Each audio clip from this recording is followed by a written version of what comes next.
మనిషికి, మానవుడికి, మహనీయుడికి, మహాత్ముడికి వీళ్ళందరికీ ఉన్నటువంటి తేడా ఏంటో మనం ఈరోజు చెప్పుకుందాం.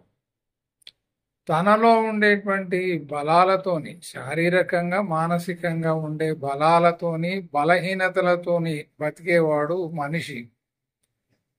తనలో ఉండేటువంటి బలహీనతలను గుర్తించి వాటిని తీసివేసి కేవలం బలాలతో జీవితాన్ని గడపాలనుకునేవాడు, ఆ ప్రయత్నంలో ఉండేవాడు మానవుడు.